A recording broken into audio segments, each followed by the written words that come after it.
en el último café, en este caso, vamos a hablar un poco de economía, de lo que está sucediendo con las acciones argentinas en Wall Street y también lo que pasa con el dólar, que tiene movilidad, al menos el dólar paralelo o el dólar blue, más allá del dólar oficial. Y estos movimientos, ¿qué consecuencias tienen? ¿Qué impacto tiene para la economía argentina estos movimientos internacionales que vos decías y contabas? Vamos a charlar y tratar de entender con Francisco Castro, que es asesor bursátil. Le vamos a trasladar estas preguntas. ¿Cómo está, Francisco? Buen día. Ay, ahí tenemos un inconveniente de audio. A ver si está muteado o vamos a corregirlo. Ahí lo vamos a corregir. El dólar que está justamente en una tendencia alcista, como decíamos, al menos el paralelo. El Libre, 180. Sí, y esto una caída de acciones argentinas en Wall Street. ¿Cuál es el impacto que tiene para la economía? Recién, por ejemplo, durante la mañana observamos el crecimiento en los números de la industria, en las construcciones, en las automotrices. Bueno, las distintas situaciones que van marcando una macroeconomía, pero que indudablemente también, si uno lo compara con la inflación, está resentida la microeconomía, ¿no? La economía hogareña. Sí, tarde o temprano, de alguna forma, toca el bolsillo de los argentinos, que quizás no tiene nada que ver con este tipo, ¿no? de acciones y de eso. Una situación que la vamos a estar justamente aquí conversando, vamos a estar marcando justamente cuáles son estos impactos que tiene para nuestra economía, pensándola a nivel general y a nivel también, ¿no?, cotidiano, lo que va a venir. Si estas acciones en caídas en Wall Street pueden llegar a dificultar un poco lo que se está trabajando justamente en el acuerdo con el Club de París, con el Fondo Monetario Internacional, bueno, con todo lo que se viene hablando. Muy bien. Francisco Castro. Alguien que sabe. ¿Cómo te va? Muy buenos días. Hola. Hola, ¿ahora sí se escucha? Sí, te escuchamos bárbaro. Bueno, todo esto que estábamos comentando, ¿cuál es el impacto que tiene en nuestra economía, Francisco?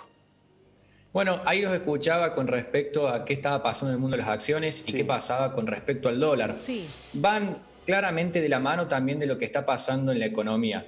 Le voy a tratar de ser lo más sintético posible. Vamos primero con el dólar, después entendamos la acción y después cómo impacta esto en la economía. En primer lugar, el dólar. La otra vez me puse a pensar, cada vez que me toca participar y que me encanta participar de este programa, que siempre hablo de las mismas causas y eso es producto que no aprendemos de los errores. Claro. ¿Por qué el dólar está volviendo a subir? Porque el Banco Central vuelve a cometer los mismos errores, vuelve a restringir más lo que es la posibilidad de adquirir dólar mediante, por ejemplo, la bolsa. El peso sigue sin generar un rendimiento, es decir, la inflación corre por el 50% con el último dato, y si uno quiere invertir esos pesos sin riesgo, vamos a estar hablando de un 37%, es decir, es una tasa negativa. Por otra parte, también lo que encontramos es que si uno se queda en pesos, prácticamente se le derriten en la mano, o sea, si no vas y los gastás, ahorrarlo no tiene sentido. Por eso se está, y además un dato muy importante, que el Banco Central sigue y cada vez más emitiendo pesos, con lo cual volvemos a cometer los mismos errores, es decir, el dólar se hace cada vez un bien más preciado por parte de la sociedad argentina, que quiere demandarlo como sea, cada vez hay menos oferta, y eso genera justamente de que, bueno, de que el dólar siga subiendo. Algunos, discúlpame, algunos le restan algo de importancia porque dicen que es un mercado muy chico, este del dólar blue o el dólar paralelo. Sí, igualmente, pero ni siquiera sacalo del lado ese y veamos el dólar bolsa, dólar CCL, el dólar por medio de las acciones, que sí mueve mucho más volumen. Claro. Y hoy en día vos tenés por medio de los bonos un dólar a 168 con las últimas medidas que se tomaron la semana pasada y un dólar por medio de acciones en 178. Ahí vos te das cuenta de que se está subsidiando, por así decirlo, comprar dólares o del CCL, que es decir, sacar la divisa al exterior, 10 pesos más barato por los bonos. Y no te extrañaría que en esta semana haya nuevos anuncios. Bien, porque las medidas que se tomaron la semana pasada claramente no han tenido efecto. Claro, e insisto, sigan restringiendo más y menos efecto lamentablemente van a tener, el dólar va a seguir subiendo. ¿Qué tipo de anuncios te imaginas relacionados? Mira, seguramente van a tratar de restringir más por algún lado, tal vez restringir más a los importadores para llegar con calma a las elecciones. El tema está en que, bueno, las elecciones son un día y después sigue la vida de todos nosotros después de las elecciones. Ese es el problema. Por eso las acciones tampoco están subiendo, porque vos ves que en definitiva los problemas que tenés que resolver no los resolvés, es decir, los estirás para adelante y las acciones siempre se mueven en base a expectativas, es decir, lo que se viene, que es corregir todo lo que estás haciendo con parches para llegar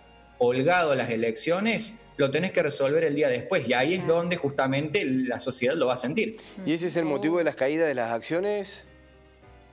Eso es por un lado, también por otro lado es que es real que hay muy poco atractivo por invertir en acciones argentinas y también hay un contexto mundial con esta nueva variante Delta que preocupa un poco, especialmente al mercado norteamericano, de posibles nuevas restricciones y que una economía de Estados Unidos que tiene sus problemas, es verdad, se ha recuperado muy rápidamente, pero esa recuperación se viene apaciguando y también tiene esa inflación que, si bien hoy el Banco Central de los Estados Unidos, que es la Fed, dice no hay problema, es transitorio, hay que tener mucho cuidado. Por eso el mundo también mira con atención a Estados Unidos. Claro. Y hay una frase muy buena que es: si Estados Unidos estornuda, nosotros en Argentina nos resfriamos. Nos resfriamos todos, no solamente Argentina, sino también gran parte para abajo.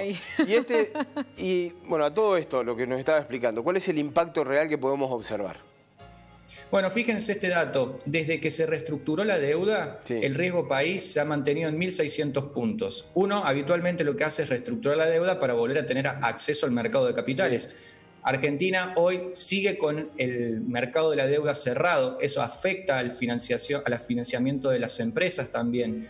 Y otro dato, si uno no tiene flujo de capital en el mercado accionario, por ejemplo, cualquier empresa que quiera emitir una nueva, digamos, expandir su capital para hacer una fábrica, por ejemplo, o que quiera, con esto también del riesgo país, tomar deuda en el mercado, le es imposible porque lo hace a un costo altísimo. Con lo cual, si esto se mantiene como lo vemos hoy, vamos a ver cada vez menos desarrollo económico. Recuerden que para que haya un desarrollo económico, para que las fábricas puedan producir y demás, es necesario que también se desarrolle el mercado bursátil. Y justamente eso lo logramos con un riesgo país bajo. A estos niveles no. Francisco, ¿y hay una confusión en el diagnóstico de los índices que van creciendo? Hoy marcábamos el índice de la industria, digamos que va hacia arriba. Algunos otros índices económicos que también van hacia arriba. ¿Allí hay un diagnóstico equivocado por parte del gobierno en marcarlos como positivos? ¿O lo hace por una cuestión electoral, política? Mira, y yo creo que lo hace más que nada, esto es una opinión a título personal, yo creo que lo hace más que nada para mostrar que la economía está llegando bien de cara a las elecciones. Pero insisto, cada vez en los años electorales se suele estimular la economía y esos estímulos se quitan en los años postelectorales. Es decir, si llegamos relativamente bien a las elecciones, hay que ver qué sucede el año que viene. A mí hay un dato que me preocupa mucho, que lo vengo comentando hace rato, es que las tarifas no se han actualizado desde el 2019. Sí, están congeladas. Ese dato a mí me preocupa mucho porque gratis no podemos vivir, o sea, tarde y temprano eso se va a tener que corregir y ahí lo vamos a sentir. Y la inflación, por más que estén las tarifas congeladas, el tipo de cambio planchado, está viajando en torno a un 50%. Yo creo que es un dato para preocuparse. Ay, Francisco. Bueno, gracias por tu tiempo y por explicarnos todo esto que nos deja así como, pensando y preocupados. Bueno, les agradezco a ustedes. Les mando un saludo. Un fuerte abrazo, Francisco. Hasta luego. Hasta luego. Chao.